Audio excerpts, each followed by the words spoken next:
अस्सलाम वालेकुम नाजरीन, आप देख रहे हैं मेट्रो लाइव टीवी। मैं हूं SM Shakir. Pakistan film industry का सुनहरा दौर हम आपकी खिदमत में हमेशा पेश करते रहते हैं और मुख्तलिफ औकात में मुख्तलिफ जो है लोगों के कमेंट्स आते हैं और कुछ ना कुछ लोग पुराने दौर की चीज़ें हमसे रिक्वेस्ट करते हैं कि जी आप हमें दिखाएं, उनके बारे में बताएं, पुराने लोगों के बारे में हम जानना चाहते हैं।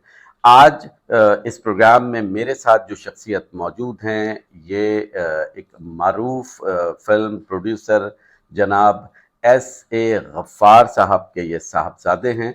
एस ए गफ्फार साहब के हवाले से मैं आपको बताता चलूं कि इंडिया से जो लोग भी माइग्रेट करके पाकिस्तान आए थे पार्टीशन के बाद, तो उसके बाद बहुत सारे जो फिल्मी लोग हैं वो कुछ लाहौर में आ गए थे, कुछ कराची चले गए थे और कुछ पाकिस्तान के दीगर शहरों में। तो कराची से इनका ताल्लुक था जब वो माइग्रेट करके आए और वहाँ भी फिल्म का ही काम करते थे। तो बतौर डायरेक्टर इन्होंने अपना फ़नी सफ़र यानी ऐसे गफ्फार साहब ने शुरू किया, मिस्टर एक्स और बहुत सारी ऐसी फिल्में थी जो हम इनसे पूछेंगे।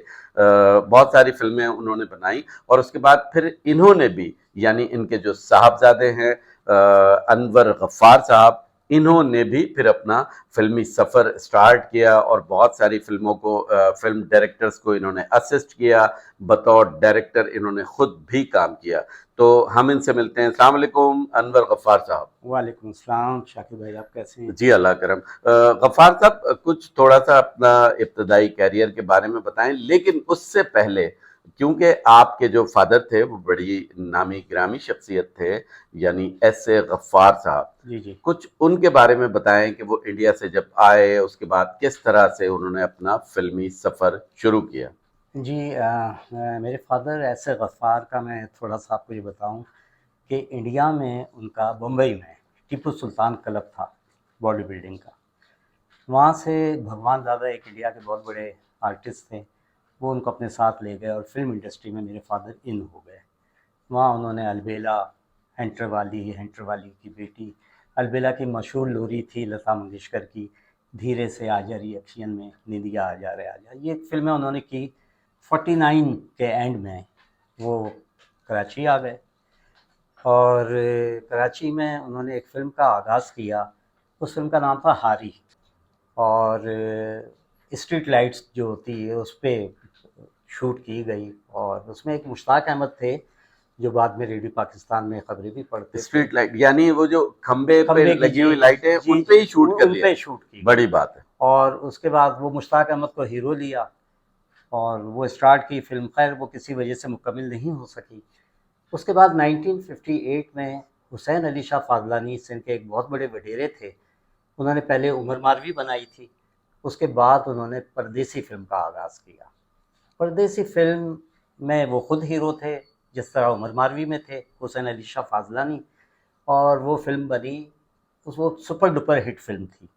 यानी नाज और निशात सरमा में उस वक्त इंडिया की फिल्में लगा करती थी, आन लगी हुई थी। इधर परदेसी बैलगाड़ी पे लोग आते थे और फुटपाथ पे सोते थे कि टिकट के लिए। वो उस फिल्म का एक क्रेडिट ये था कि हमारे पाकिस्तान फिल्म इंडस्ट्री के बहुत बड़ा नाम मुस्तफ़ा कुरैशी, वो उस फिल्म में एज ए एक्टर पहली बार आए थे और उनका भाई का कैरेक्टर था और एक सॉन्ग भी उन पर एक्सपोज था। वो पिक्चर मेरे फादर की सुपर डुपर हिट हुई। उसके बाद 63 में हमारे ईस्टर्न फिल्म स्टूडियो के मालिक हैं सईद हारून, और इनका फिल्म इंटरकॉन्टिनेंटल के नाम से एक इदारा था और एक इंग्लिश में इनका मैगज़ीन भी निकलता था ईस्टर्न फिल्म के नाम से। अच्छा, ये लोग भी सईद हारून साहब भी ये माइग्रेट करके आए थे या यहाँ पहले से ही मौजूद थे? ये पहले से मौजूद थे। ये एक हारून फैमिली, यूसुफ हारून, जी जी सईद जी हारून, ये जी सारे इनका पीआईए में भी शेयर था, जी हाँ। पीसी में भी था, सब कुछ था। तो मिस्टर एक्स का आगाज़ हुआ। मिस्टर एक्स जासूसी फिल्म थी। उन दिनों में मेरे फादर के दोस्त थे जैद बुखारी, वो आए मेरे फादर के पास। उन्होंने कहा ये मेरे पास सदाकारी कर रहा है, बड़ा अच्छा लड़का है, और मोहम्मद अली साहब को लेके आए। मेरे फादर ने देखा और कहा कि ठीक है, ये हीरो के लिए। अब वो सईद हारून के पास गए जो ईस्टर्न फिल्म स्टूडियो के मालिक थे। उन्होंने कहा यार मैंने मिस्टर एक्स के लिए हीरो तलाश कर लिया है। सईद हारून ने देखा तो हमारे मोहम्मद अली साहब, वाइट कुर्ता, वाइट पैजामा और सीधे साधे बिल्कुल। तो सईद हारून ने कहा कि यार गफ़ार भाई, इस इतने लंबे हीरो के लिए इतनी लंबी हीरोइन कहाँ से लाओगे?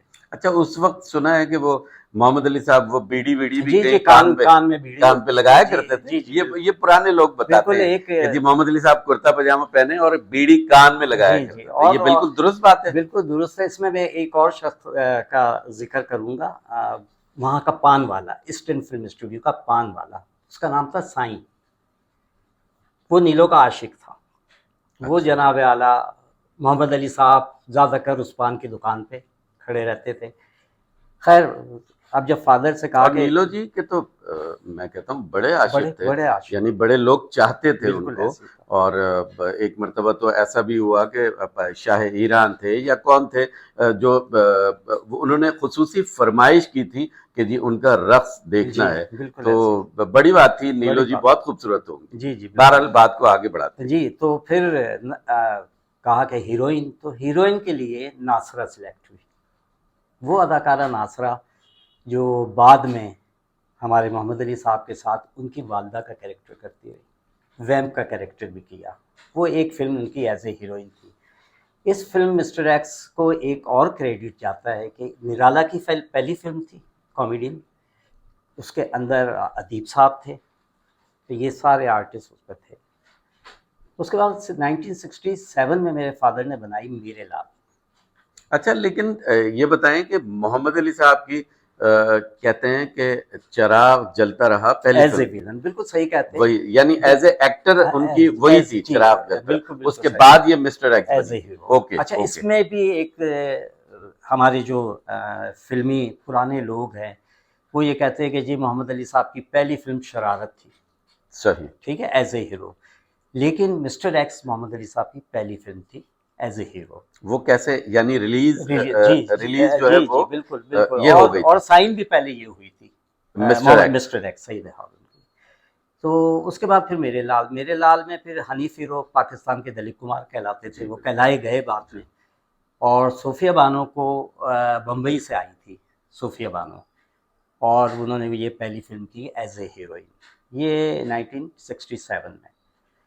उसके बाद मेरे फादर ने फ़लस्तीन के मौजू पे, आपको शायद इल्म होगा कि ईस्टर्न फिल्म स्टूडियो और मॉडर्न फिल्म स्टूडियो, पहले पुराना ईस्टर्न था, मॉडर्न बराबर में था। वो था एक मेमन पार्टी थी, रमजू जाए टेक्सटाइल ऑनर थे, उनका स्टूडियो था।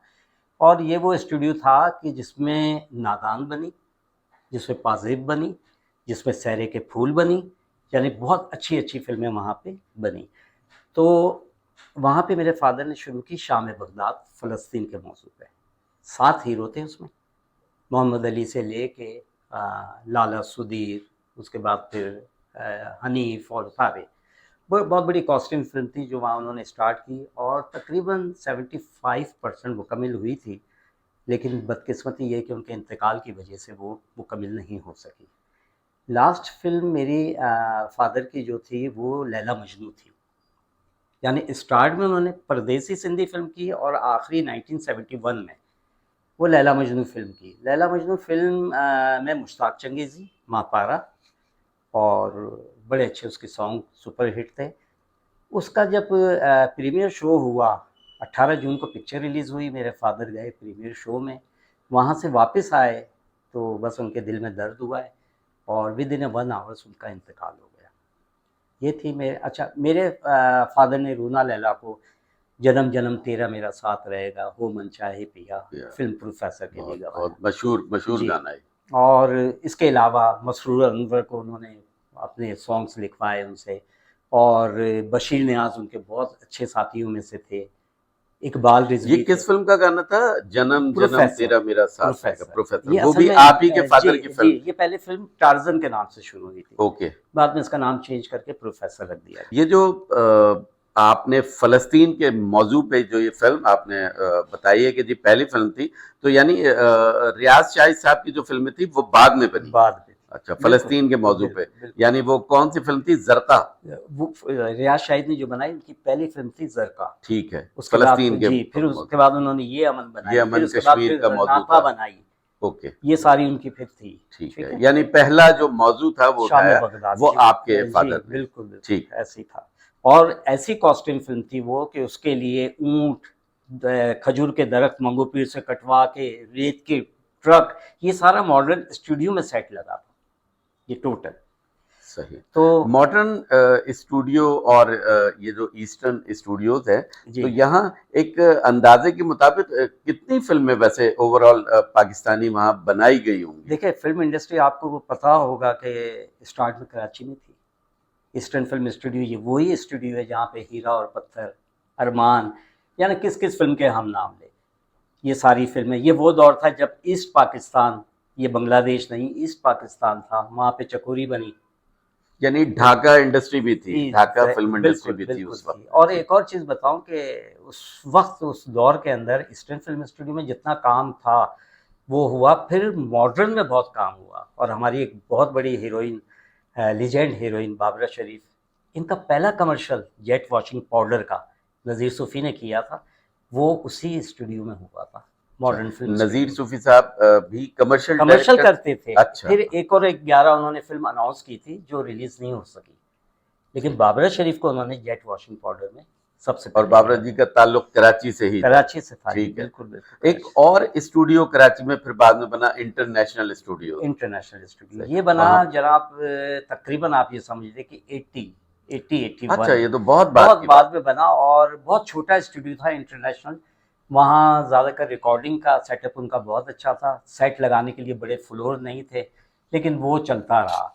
मे भी अब भी चलता होगा, छोटे नहीं मोटे नहीं, कमर्शियल। अब तो बंद हो गया। बंद जी, हुए हुए भी तकरीबन तकरीबन 15 साल से जायद, यानी हो 20 चुका साल पहले वो बंद हो गया था। उमर शरीफ साहब की जो फिल्में थी जी जी शायद जी, उस वक्त तक उस वक्त वो तक था, था, बिल्कुल अब ऐसे बिल्कुल नहीं है। ही, बिल्कुल ऐसे ही। ओके।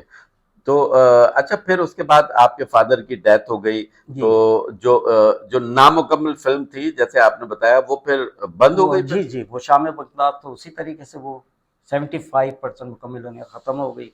लैला मजनू रिलीज़ हो गई थी। और मेरे फादर की डेथ हुई है 22 जून 1971 में। उसके बाद फिर मेरे फादर का 40वां था। ईस्टर्न फिल्म स्टूडियो में एक बहुत बड़ी जलसा था, ताज़ियती जलसा था, जिसमें हमारे वहीद मुराद साहब, मोहम्मद अली साहब तो उस वक्त लाहौर थे, और सारे आर्टिस्ट वहाँ आके। तो उस वक्त मैं स्टेज पे था, तो वहाँ पे सामने जो लोग बैठे थे उसमें हमारे पाकिस्तान के बहुत बड़े नावल निगार इब्न सफ़ी भी है, अच्छा। जासूसी नावल जिनके हमीदी फरीदी, इमरान सीरीज़, और उनके साथ कमर ज़ैदी डायरेक्टर, जो किसी तारीफ़ के मोहताज नहीं थे, जिनकी सालगिरह, नसीब अपना अपना फिल्में, उनके साथ बैठे थे मौलाना हिप्पी। मौलाना हिप्पी के बारे में मैं आपको ये बताता चलूँ कि उस वक्त सिंध के गवर्नर थे मीर रसूल बख्श तालपुर, और मौलाना हिप्पी उनके जो है वो भांजे लगते थे। इनका मौलाना हिप्पी का असल नाम था मोहम्मद हुसैन तालपुर। ये एज ए प्रोड्यूसर आए और धमाका फिल्म का आगाज़ था। इन्होंने मुझे बुलाया, कहने लगे कि बेटा काम करोगे फिल्म में। मेरा पहला उनसे सवाल था कि पैसे मिलेंगे। और ये कौन सा सन था? 1971, 71 वन। 71, ठीक है। और जुलाई का महीना। और ये धमाका फिर वो रिलीज तो 1974 में जी जी, शायद हुई। 73 या अच्छा। 74 में हुई। अच्छा, तो मेरा पहला सवाल ये था, वो हंसने लगे, उन्होंने प्यार से मुझे अपने पास बुलाया, कहते हाँ हम अपने बेटे को पैसे देंगे। तो शाकिर भाई, वो फिल्म मैंने 3500 रुपये में साइन की 1971 में, जिस फिल्म का नाम था धमाका। धमाका। शबनम के साथ मेरा भाई का कैरेक्टर था। हमारे आज के जावेद शेख उस वक्त के जावेद इकबाल थे। जावेद इकबाल साहब जनाब आला उसमें हीरो कास्ट हुए। और उस फिल्म का पहला गाना, वहाँ एक हमारे डिस्ट्रीब्यूटर थे, उनका कारसाज में बंगला था, वहाँ पे पतंग उड़ाते हुए मेरा और शबनम का गाना एक्सपोज हुआ। उड़ती हुई चली रे चली पतंग लहराती हुई, अरे है कोई दिलवाला जो आए आकर पेच लड़ाए, मैं तो हत्थे से काट दूंगी, मैं तो कन्ने से काट दूंगी। उसके बाद शबनम की मन की जीत रिलीज़ हुई थी। शबनम के पास टाइम था नहीं, उन्होंने फिर क्या किया कि जी अगली शूट की डेट हमें लाहौर की दे दी। अब लाहौर, मैं अपनी ज़िंदगी में फ़ादर के इंतकाल के बाद पहली बार लाहौर आया। लाहौर में शाहनूर फिल्म स्टूडियो के 1 नंबर फ्लोर पे मेरी शूट थी शबनम के साथ। बराबर के फ्लोर पे नाग और नागन की शूटिंग हो रही थी। वहीद मुराद साहब को पता चला कि गफ़ार भाई का बेटा आया हुआ है, वो सेट पे आए, प्यार किया, बड़ा कहते हैं कि वो क़यामत की सर्दी के दाग बज रहे, और मेरा टॉकी सीन था शबनम के साथ। वो मुझे लेटर लिखवा रही है कि लिखो मैं तुम्हारे इंतज़ार में 1 हफ्ते से तड़प रही हूँ, क्योंकि वो ये नहीं बोल सकती थी। हाँ, तरफ कहा। वो रिटेक हो गया। खैर मेरी तरफ से ओके था। वहीद मुराद ने मुझे गले से लगाया, 100 रुपये मुझे इनाम दिया, 1 number floor, Shahnoor film studio. खैर जी वो शूट चलती रही। उसी के दरमियान मोहम्मद अली साहब ने मुझे अपने ऑफिस में बुलाया एवेन्यू में। मुझसे कहने लगे कि मुझे प्यार से वो अन्नू कहते थे। कहने लगा अन्नू क्या सोचा है तुमने? मैंने कहा मैं काम तो कर रहा हूँ। कहने लगे क्या तुम्हें हर पिक्चर के अंदर भाई या बेटे का कैरेक्टर मिलेगा? कहते ऐसा नहीं होगा। तो मैंने कहा क्या करूँ भाईजान? कहने लगे टेक्निकल लाइन में आ जाओ। उन्होंने मुझे 71 के एंड में ही हमारे पाकिस्तान के बहुत बड़े डायरेक्टर इकबाल अख्तर, उनके पास 3rd असिस्टेंट रखवा दिया एज ए क्लेवर बॉय। मेरी पहली फिल्म थी नादाम, उसके बाद फूल मेरे गुलशन का, फिर मोहब्बत ज़िंदगी है, फिर जब जब फूल खिले, अपने हुए पर आए, दिल ने फिर याद किया। मैं इकबाल साहब के साथ, वो भी मेरे, क्योंकि इकबाल साहब पहले एडिटर भी थे, मेरे फादर के बड़े अच्छे दोस्त थे। उसी दौरान हमारे पाकिस्तान के राज कपूर कहलाते थे सैयद कमाल, वो भी मेरे फादर के दोस्त थे। उन्होंने कहा तुम्हें कितनी तनख्वाह मिल रही? मैंने कहा 150 रुपये महीना। कहते आ जाओ मेरे पास, मैं तुम्हें 300 रुपये दूंगा। जबकि वो तो बड़े कंजूस जी तस्वुर किए जी जाते थे। जी जी बिल्कुल ऐसी था। उनकी कंजूसी की बात भी मैं बता दूंगा, अल्लाह ताला उनको जन्नतुल फिरदौस में जगह दे। बहुत प्यारे आदमी थे। तो जनाब मैं उनके पास चला गया। वहाँ मैंने जट कुड़ियाँ तू डरदा, अजदियाँ कुड़ियाँ, कल दे मुंडे, बुड्ढे तोते, अंगारे, यहाँ से वहाँ तक, ये फिल्मों में उनके साथ रहा। फिर उन्होंने एक एकेडमी बनाई, कमाल फिल्म एकेडमी, जो शाहनूर फिल्म स्टूडियो के फ्लोर नंबर 1 के ऊपर बनी हुई थी। तो जनाब आला वो फिल्म में उनको 6-7 मोटरसाइकिलें हीरोइनों के लिए मिली थी। 50 एक उन्होंने मुझे दे दी थी। एवेन्यू से शाहनूर, शाहनूर से बारी, मैं उस पर जाता था। फ्री में मिली थी फिर मुराद, जी यानी उस फिल्म में फ्री में किसी ने मिली थी जी। वो कंपनी गिफ्ट जो की थी, थी कंपनी ने। मैं का नाम नहीं लूंगा क्योंकि उनका भी एडवर्टाइज बन हाँ, जाए। लेकिन वो वो उन्होंने 6 जट मोटर कुड़ियां तू डरदा। जी। ओके। तो जनाब आला वो मेरे पास थी। अब मेरा काम ये होता था कि कमाल फिल्म एकेडमी के लिए कभी अली एजाज को, कभी हसन तारिक को, कभी अली भाई को, एक बंदा आता था वहाँ जो लेक्चर देता था आर्टिस्टों को। उस एकेडमी से हमारे पाकिस्तान टीवी का एक बहुत बड़ा आर्टिस्ट इनामुल्लाह खान, वो अभी भी टीवी में काम करता है। अच्छा उसके बाद जनाब आला फिर मैं 1979 में संगीता के पास चला गया। संगीता ने फिल्म शुरू की थी सोनी सूरत, उसकी शूटिंग के लिए हम सवात चले गए। वहाँ पे वो शूट हुई। उसी दौरान संगीता की शादी हुई हुमायूं कुरैशी से। लंबी कहानी है ये, मैं आपको बताऊँगा बाद में। तो वो फिल्म के बाद यानी 79 का एंड हुआ था, 80 था, तो हमारे इंडस्ट्री में रॉ मटेरियल शॉर्ट हो गया था, कलर नेगेटिव वगैरह नहीं मिल रहा था। फिल्म लाइन में थोड़ा सा फॉल आया, तो वो एक गैप आ गया। और उसके बाद जब दोबारा फिल्म इंडस्ट्री शुरू हुई तो मैंने फिर अपनी एक फ़िल्म की ओपनिंग की 98 में। उस फिल्म का नाम था कुर्बत। लाहौर के हॉलीडेज में उसकी ओपनिंग हुई थी। उसके बाद फिर मैं टीवी की तरफ चला गया। फिर टीवी के ड्रामे as a actor, as a director, और कमर्शियल, पेप्सी का कमर्शियल, जे डॉट का, तो ये सारा काम जो है मैंने इस साइड पे करना शुरू कर दिया। अच्छा, लेकिन उन दिनों एक चीज जो बड़ी मशहूर है, और मुस्तनद जो अखबार है निगार में बहुत सारी खबरें हमने पढ़ी, या आज अगर पुराना किसी के पास मौजूद है उसमें, या बहुत सारे रसाइल में जो रिसाले थे उसमें, कि ये बहुत सारे हमारे जो फिल्म के लोग हैं ये शौकिया जो है वो जुआ भी खेलते थे। तो ये क्या वजह थी? ऐसी शुगल में जुआ खेलते थे ये लोग? जी बिल्कुल, ये सही आप कह रहे हैं, ये ऐसे ही होता था। अब मैं आपको इसमें बताऊं कि धमाके की शूटिंग के लिए हमें गुलबर्ग 83 जे में ठहराया गया। ये दीबा बेगम की कोठी थी जो खाली थी। सही। वहाँ पे मौलाना हिप्पी, लहरी, जावेद इकबाल और सारे थे।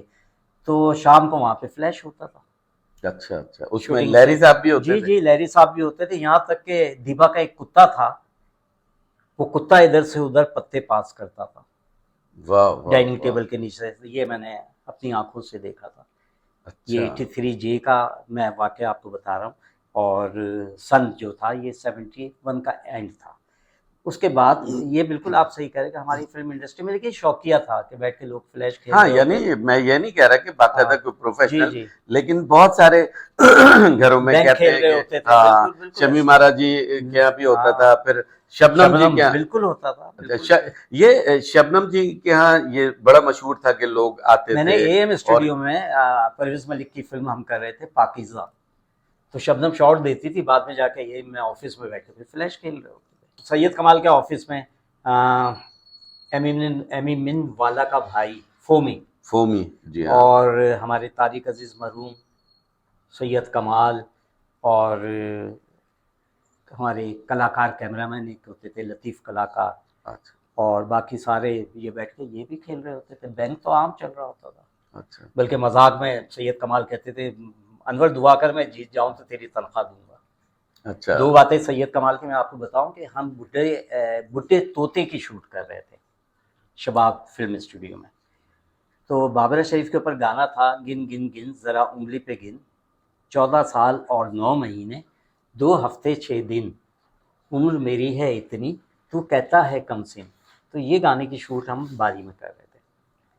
तो हमारे सैयद कमाल का एक टिफिनदान इतना बड़ा आता था जिसके 5 फ्लोर होते थे, एक में चावल, 2 में दाल, और एक में बकरे के गोश्त का सालन। तो बाबरा शरीफ क्या करती थी, जब दस्तरखान बेच आता था, बाबरा शरीफ के एक प्यार से वो मामू कहती थी, मुलाजिम होते थे, वो मामू खाना लेके आते थे। तो बाबरा शरीफ इंतज़ार करती थी, और बाबरा शरीफ कहती थी सैयद कमाल से कि यार तुम एक असिस्टेंट से 3 का काम लेते हो। मैं गले में मेरे नियाग्रा टेप रिकॉर्डर होता था, हाथ में डिस्क्रिप्शन होता था, एक हाथ में मेरे क्लैप होता था, और वो लतीफ़ कलाकार उनका फिक्स कैमरामैन था, वो बेचारा जो है वो हम गाना कर रहे हैं वैन के अंदर, तो वो उसमें ऊपर हम छत पे चढ़े हुए, अंदर गाना हो रहा है, कुड़ियाँ तेरे नाल टुरिया किसी को पसंद कर ले, कब मुँह पर फंस गया, कुड़ियाँ देविश मौला जान बचा, नजमा पे, नजमा हीरोइन पे। तो उनका स्टाइल यही था कि वो इस मसले में अपनी कंजूसी में मशहूर थे, लेकिन वैसे बहुत प्यार वाले थे। तो ये कहीं ना कहीं चीजें एग्जिस्ट करती थी, लोग खेलते थे और ये सब कुछ होता था। तो इसी चक्कर में एक बहुत बड़ा वाकया भी हो गया था, वो जो शबनम जी वाला और वो सारा कुछ। तो अब पता नहीं, बहुत सारे लोग कहते हैं कि जी वो ठीक है, सही बात है, बहुत सारे लोग कहते हैं नहीं। लेकिन आज जाहिर है जब ये सारी बातें हुई हैं और आपने बताया कि सब बैठ के खेलते थे, शबनम जी भी वहां खेलती थी, तो इन इन बातों में तो झगड़े भी हो जाते हैं ना। बिल्कुल है, और बिल्कुल है। इसके अलावा कई झगड़े हो सकते हुए हों जो इसी देखिए जी, मैं आपको बताऊं, शो बिज में आपके भी इल्म में होगा, खैर मैं तो छोटे से बड़ा हो गया, बल्कि ये कहूँ कि अब तो बूढ़ा हो गया। मेन मसला ये है कि बहुत से ऐसे वाक़यात हैं, कुछ ऐसे वाक़यात हैं जो हम डिस्कस नहीं कर सकते, बड़े मशहूर मशहूर वाक़े जो हम नहीं कर सकते, और ये सारी चीज़ें थी। अब कहते हैं ना, शुरू से था इंडस्ट्री के अंदर। आप इस बात को ले रहे हैं, मैं एक छोटी सी बात बताऊं, मोहम्मद राना के साथ क्या हुआ। मोहम्मद राना। मोहम्मद राना क्यों दिलबर्दाश्ता हो के पीछे हट गया था जब इसने फिल्म इंडिया में की, दोबारा वो जी जी। माहिमा चौधरी वाली। ठीक है, अब हम मोहम्मद राना को छोड़ दें, और हमारी हीरोइनों के साथ, मैं अभी नाम नहीं ले सकता, बहुत ऐसे वाक़यात हुए जिसको बदमाशी कहते हैं। क्लाशनकोव कल्चर है, टेबल के ऊपर क्लाशनकोव रख दिए जी, फ्लोर को ताला लगा दिया है, अंदर हमारा टॉप का हीरो अंदर मौजूद है कि सही। जब तक शूट मुकम्मल नहीं करोगे बाहर नहीं निकल सकते। ठीक है, सही। तो ये बदमाशी थी ना। अच्छा, लेकिन आप ये देखें कि आप तो शुरू से, यानी आपके फादर के दौर से काम हो रहा है, ये क्यों ऐसा हुआ? 80s तक तो बहुत सब कुछ अच्छा चला, उसके बाद ये सारा बदमाशी वाला दौर ये कब से आया, वैसे आपके ख्याल मैं में? आपको एक चीज़ बताऊं, शौकत हुसैन रिजवी, ठीक है, हसन तारिक, दादा नजरुल इस्लाम, रज, परवेज मलिक, रजा मीर साहब, लुकमान रजा साहब, मीर, अ, लुकमान, अ, ये देखे अनवर फरीद कमाल अहमद, पाशा जी साहब। फरीद अहमद, यानी ये वो कैटेगरी थी, ये वो हमारे डायरेक्टर और प्रोड्यूसर थे जिनको काम से मोहब्बत थी। अच्छा, ये लोग ये हकदार थे, इनको काम से मोहब्बत थी। अब उसके बाद कल्चर आ गया उन लोगों का जो अपना ब्लैक मनी जो है वाइट करने के लिए आ गए। ठीक है, उसके अंदर आप गुजर बिरादरी ले लें, मैंने खुद देखा है। पर अल्लाह ताला जन्नत नसीब करे परवेज़ राना साहब को। परवेज़ राना साहब के पास बंदा चल के आया, वो कहता है कि जी मैंने फिल्म बनानी है। ठीक है जी, ओपनिंग कैसे होगी? 6 घोड़ों की बग्गी में जी साइमा बेगम आएंगी और 3000 राउंड मैंने चलाने हैं। अच्छा। परवेज़ राना ने कहा जितना पैसा तुम इस ओपनिंग पे लगाओगे उतने में तो मैं एक गाना और 2-4 सीन शूट कर दूंगा। सही। लेकिन उन्होंने कहा नहीं, क्योंकि फिर हमारे यहाँ गंडासा कल्चर आ गया, सारे बदमाश इन हो गए, और बदमाश इन हो गए तो उनको ना डेट की प्रॉब्लम, आप समझे। हमारे मोहम्मद अली साहब का दौर था तो आपको याद है अब्बासी होता था, सेक्रेटरी होता था। मकसद ये है कि एक इंसानी जो हमारी तरीका है, मोहब्बत से प्यार से डेट ली जाती थी, काम होता था। ये दौर जब आया गंडासा कल्चर का तो ये आ गया बिल्कुल बदमाशी। अगर आर्टिस्ट डेट नहीं दे रहा है, वो कह रहा है भाई आगे मैं हसनैन की शूट कर रहा हूँ, मैंने कहा ताला लगाओ, तुम जा ही नहीं अच्छा। सकते। तुम जब जाओगे दिन रात हमारा काम खत्म करोगे तो जाओगे। तो जाहिर है ये यहीं से सारी चीजें शुरू हुई और फिल्म इंडस्ट्री का जो तो बेड़ा गर्क तो हुआ वो जो लोग वो आए इसी ना वजह ब्लैक से। मनी वाइट करने के लिए, उन्होंने आके फिर तबाही के रास्ते जो है फिर वो खुले। फिर वो जनाब आला, फिर हमारे जो अच्छे डायरेक्टर, अच्छे प्रोड्यूसर, आपको पता है कि फिर जाके फिल्म इंडस्ट्री के अंदर जो फॉल आया, जिस तरीके से आया। सुल्तान राही साहब जब तक हयात थे काम चल रहा था, जब उनका मर्डर हो गया तो उसके बाद सारा सिस्टम खत्म। फिर शान को दोबारा सुल्तान राही बना दिया, जी बिल्कुल। बनाया। शान के अपने लफ्ज़ ये थे कि यार मैं नहीं चाहता, कहते मैं जान छुड़ाने के लिए मैं कह रहा हूँ यार मैंने इतने पैसे लेने, कहते अगले कहते इतने ले लो, हमें डेट दे दो। जिसके अंदर आपने देखा कि शान का जो दौर था जिसमें संगीता बेगम से लेके सब ने कितनी फिल्में, परवेज़ राना हो गया, लाइन थी, हुमायूं गुजर, कितने नाम आप गिन सकते। तो इस तरीके से ये यहाँ का सिस्टम जो था ना वो तकरीबन आहिस्ते आहिस्ते। अब आपके सामने, अब आप मुझे बताइए कि लाहौर में क्या हो रहा है? कुछ नहीं हो रहा। कोई एक एथेंटिक काम आप मुझे बताएं कि हाँ जी यहाँ पे ये फिल्म बन रही है, कोई फिल्म नहीं है। इकबाल अख्तर साहब के साथ आपने काफी काम किया। जी जी। तो इकबाल अख्तर साहब जब एडिटर थे तब आपने काम किया या जिस वक्त वो डायरेक्टर थे? हाँ जी, एडिटर तो वो बहुत पहले थे मेरे फादर की दौर में, और बाद में फिर वो डायरेक्टर बने, और मैंने डायरेक्टर बनने के बाद उनके साथ काम किया। अच्छा अच्छा। नादान फिल्म जी उनकी जी, आपने बड़ी बताई। सुपरहिट फिल्म थी। उसके बाद फिर सारी फिल्में इकबाल साहब की जो थी वो और मैंने करी। कैसे आपके ख्याल में कैसे डायरेक्टर थे वो? बहुत अच्छे डायरेक्टर थे, अपने सही। काम से मोहब्बत करते थे। और फिर आप उनकी किस्मत भी देखें कि माशाल्लाह जितनी फिल्में उन्होंने बनाई वो जी। सुपर डुपर हिट थी। यहाँ तक कि उनकी फिल्म की कॉपी इंडिया ने की, फूल अच्छा। मेरे गुलशन का, फिर उन्होंने वहाँ इंडिया वालों ने अनुराग बनाई, यानी उनकी फिल्मों को कॉपी किया। उसके बाद फिर आप चले गए यानी कमाल साहब के कमाल पास। साहब के पास। और कमाल साहब का आपने बताया कि यानी उन्होंने ज्यादा मुआवजे पे रखा और कंजूस भी थे। जी अच्छा, इनके बारे में मशहूर है कि कमाल साहब बड़ा कंजूस थे बहुत, तो ये बात ठीक है? जी, बिल्कुल बिल्कुल ठीक है, बहुत कंजूस थे, बहुत। यानी कैसे कंजूसी किया करते थे? मेहमान नवाजी में कतराते थे यानी हर खाली चीज चाय पिला के टरखा देते थे? हर चीज में किफायत आ रही थी। मैं बताऊं ना कि जब एक वो आपको पता है एक प्रोड्यूसर भी थे, अपनी फिल्मों के खुद पैसा लगाने वाले, लेकिन उनकी कंजूसी की हद ये होती थी कि हमारी शूटिंग्स होती है जैसे आम, तो हम वो बावर्ची को देख पकाने का ऑर्डर दे देते जी जितनी जी। शूट होती है, पालक गोश्त बन रहा है, कोरमा बन रहा है, बिरयानी बन रही है। वहाँ सिस्टम था कि 5 टिफिन, वो जो फ्लोर वाला 5 जी। का टिफिन दान आता था। अच्छा। अब स्टाफ कितना होता है, उसके साथ फिर बाबरा शरीफ अपने घर से वो खाना मंगवाती थी, यानी वो उनकी बचत की आदत कह दे, कंजूसी कह दे, लेकिन बहुत ज़्यादा। जो 3 असिस्टेंट का काम एक असिस्टेंट से लेते थे। और कमाल साहब के बारे में ये भी कहा जाता है कि वो बहुत आशिक मिजाज भी थे, ये बात दुरुस्त है या गलत है? देखिए जी, मैं आपको बताऊं कि हमारी फिल्म इंडस्ट्री के अंदर मैं समझता हूँ, यही कहूँगा कि 35% जितने हमारे टॉप के थे वो आशिक मिजाज, क्योंकि ये लाइन ऐसी है, जो हीरो है वो फिर जब तक शादी ना हो, शादी होने के बाद ऐसा भी होता है कि फिर तलाक हो गई, फिर वो स्कैंडल बन रहे हैं। सही अब आप देख सकते हैं हमारे शाहिद साहब को ले लीजिए, सही। देखे ना, इशरत चौधरी, जमरुद, बाबरा शरीफ, और वो तो मशहूर है स्कैंडल्स के अंदर। जी जी। तो इसी तरीके से अच्छा, कमाल साहब के अंदर एक और भी बात थी कि उनके अंदर एक छोटा सा एक जिद्दी बंदा था, जिद्दी, कि वो, अब मैं आपको बताऊं कि हम फिल्म कर रहे थे अंगारे, नजमा हीरोइन थी। अच्छा, फिर नजमा को सिंधी वडेरा वहां मिल गया, एक मुस्तफा अंगारे तो वो थी जिसमें नदीम साहब जी थे। जी, वो उर्दू थी, ये पंजाबी ये थी। पंजाबी। जी, नासिर अदीब ने लिखी थी ये। Okay okay. अच्छा, तो वो क्या हुआ कि नजमा बेगम की शादी का सिलसिला हुआ, वो चली गई कराची, सिंधी वडेरा मुस्तफ़ा जुनेजो से शादी हो गई। अब हमारी ये शूटिंग के बीच में गैप आया, शादी करने के बाद अब दोबारा उनकी एंट्री हुई लाहौर अपनी फिल्मों को मुकम्मिल कराने के लिए, ठीक। नामुकम्मिल फिल्मों को। ठीक। तो ऑफिस में आई, वहाँ मुझे आवाज़ दी, मुझे साथ ले गई। फोर्ड गाड़ी थी, स्पोर्ट, येलो कलर की, और उसके पीछे एक गाड़ी जिसमें 4 गार्ड बैठे थे जो उनके शौहर ने भेजे थे।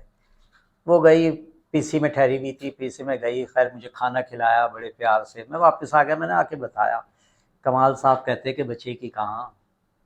अच्छा। हाँ, कहते कि देखो अनवर, मैं क्या करता हूँ। यानी कमाल साहब का इश्क हाँ क्या जी चल जी रहा था जी, उस वक्त हाँ यानी? हाँ, आपको पता है ना कि जो हीरोइनें होती थी, कमाल साहब तो आशिक मिजाज थे। कहते कि बच्चे की कहाँ।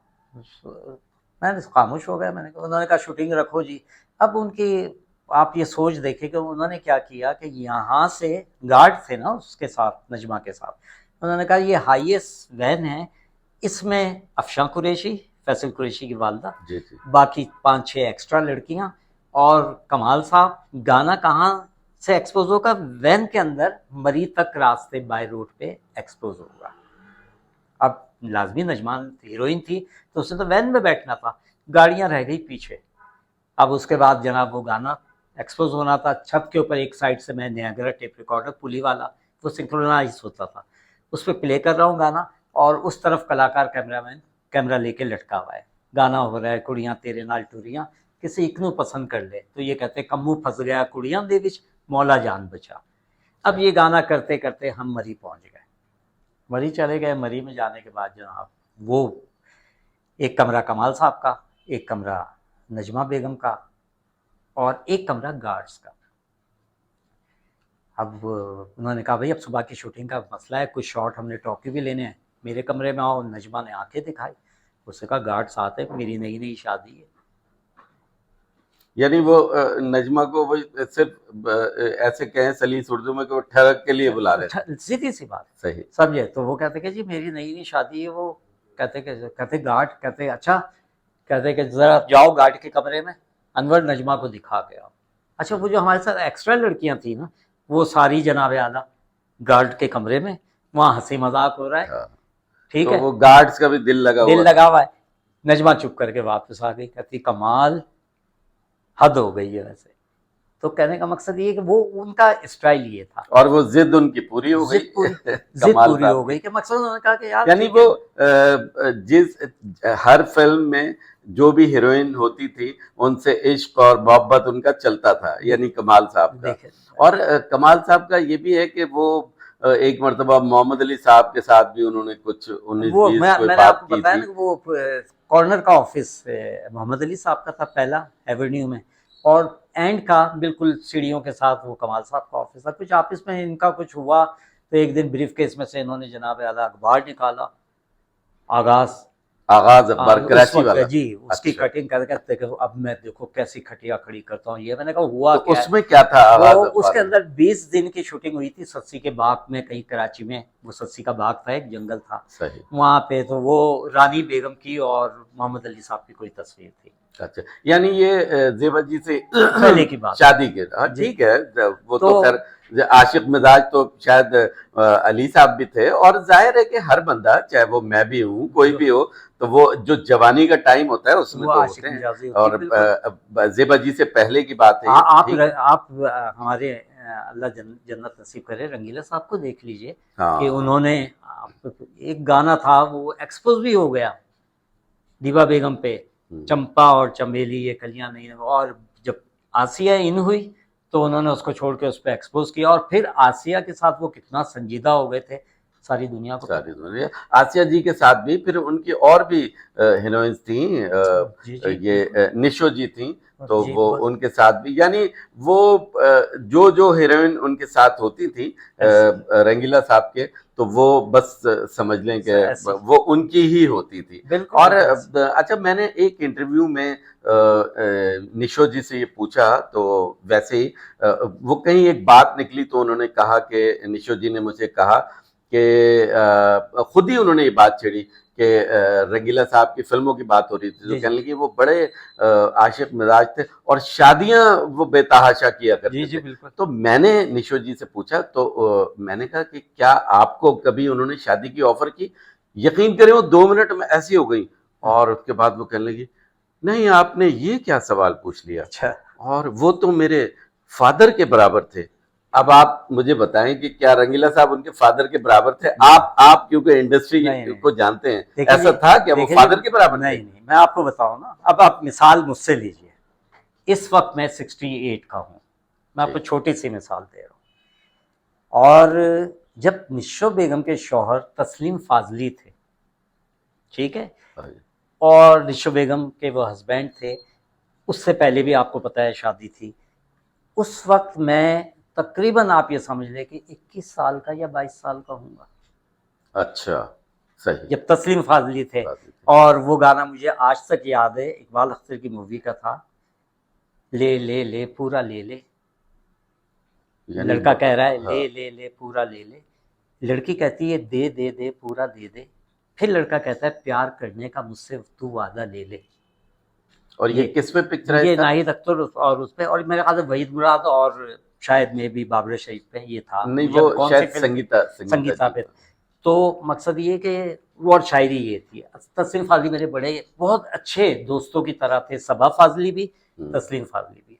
तो अगर निशो बेगम ये कहती है, तो आपने रंगीला जो है वो आपके सामने रंगीले की एंट्री, रंगीला और सुल्तान राय की एंट्री एक साथ हुई है। सही। ये दोनों पैदल चल के लक्ष्मी चौक से यहाँ तक आते थे, ठीक है।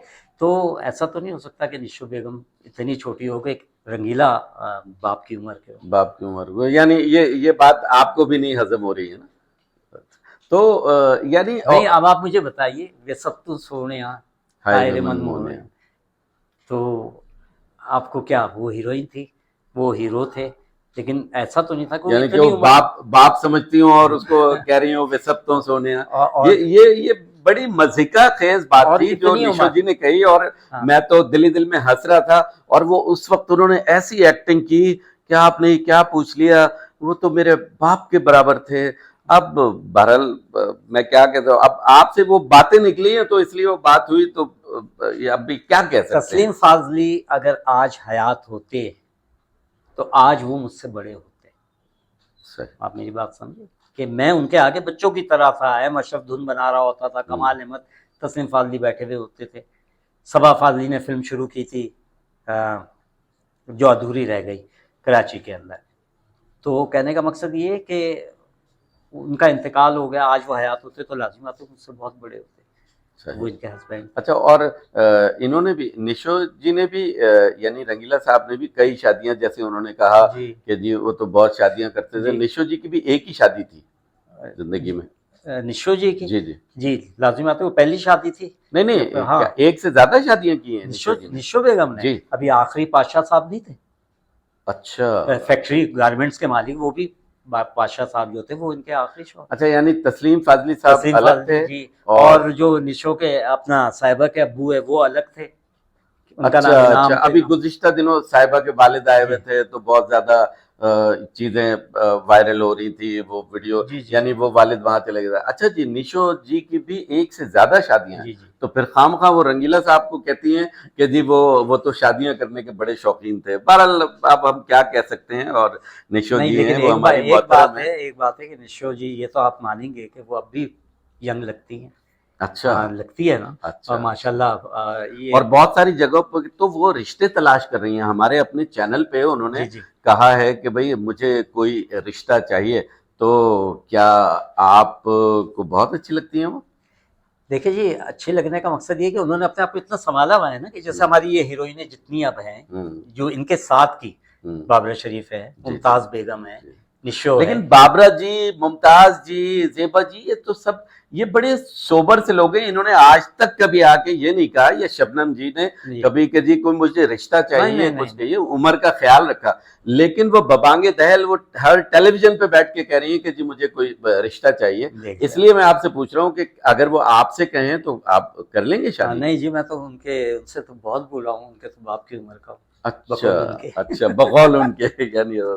और ये जो साहिबा और रैम्बो, आप क्या समझते हैं कि जी ये बिल्कुल अलग हुए हुए हैं इनसे, तो ये तो साथ इनके होना चाहिए। अक्सर वो साहिबा और रैम्बो को, अभी एक इंटरव्यू मैंने देखा, जरार साहब के एक दोस्त हैं, वो उनका इंटरव्यू करने गए थे, और उसकी उन्होंने जाहिर है कि वो मुझसे भी, जब भी मैंने इंटरव्यू के लिए उनको कहा तो वो फौरन कहती हैं कि जी हाँ जी जी 50,000 रुपए दे दें, फिर कर दें। बहरहाल वो 10,000 पे आ जाती हैं अच्छा। आसानी से।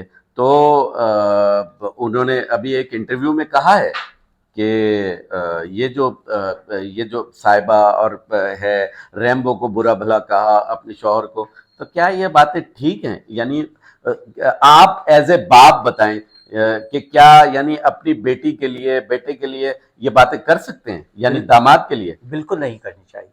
मैं आपको बताऊंगा कि उसकी वजह सबसे बड़ी ये है कि हम सबको पता है कि साहिबा जो है वो कैसी है। बहुत बहुत ठीक है, सोबर, बहुत प्यारी, साहिबा बहुत नेक और लड़की है, मैं समझता हूँ बिल्कुल, साहिबा। और साहिबा ने कभी भी, आपने देखा होगा, ना कोई वल्गर काम किया, काम किया, ना कोई इस किस्म के कोई बयानात कभी दिए। नहीं, कभी नहीं। अच्छा। और फिर मैं समझता हूं कि रैम्बो जैसा बंदा, यानी अफजल खान जी ने जी, अपनी बिल्कुल। पूरी जिंदगी लगा दी, और सोबर तरीन, यकीन करें कि मुझे वो बेहद पसंद है, लेकिन निशो जी को वो पसंद नहीं है, लेकिन हर बंदे को अफजल खान पसंद है। और ये बात हम इसलिए भी कर रहे हैं, और ज्यादा जोर दे के इसलिए कर रहे हैं कि खुदारा निशो जी, आपका वो दामाद है, आपकी बेटी है, बिल्कुल। उसको तमाशा ना बनाए प्लीज। बिल्कुल इस वक्त हम इसलिए हम ये बात कर और रहे मैं हैं एक चीज बताऊं कि एक बेटी को हक है अपने बाप के लिए, आप मेरी बात समझे, जो जिसके ऊपर ये सारी बातें चल रही है, लाजिम बात है कि वो कितने अरसे अपने बाप से नहीं मिली थी, है तो आखिर बाप ना। ना। और जब बाप आ गया, अगर वो उससे मिल ली, अब आ जाइए दूसरी और तरफ। बाप आके बेटी से, वो हाँ, बेटी से ही मिलने आया मिलने था, आया था। और बेटी से मिलने आया तो पता चला उस पे भी एक यूट्यूब उन्होंने। अच्छा, एक चीज मैंने देखी है कि ये शायद अपना वो जो चैनल इन्होंने बनाया हुआ है ना, जी जी। और बस उसको ज्यादा से ज्यादा व्यूज के लिए ये शायद इस तरह करती हैं कि जी बाप को ये कह दिया।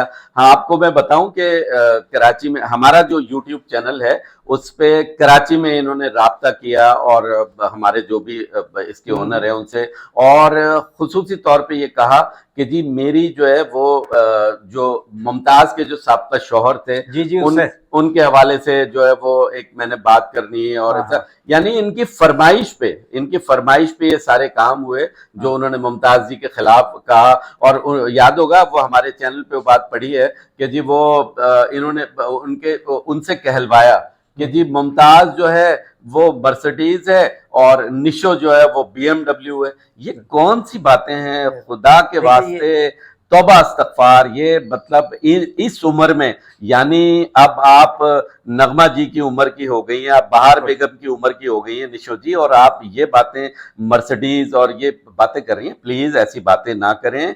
आप हम सब की मोहतरम है, पाकिस्तान फिल्म इंडस्ट्री का सरमाया है।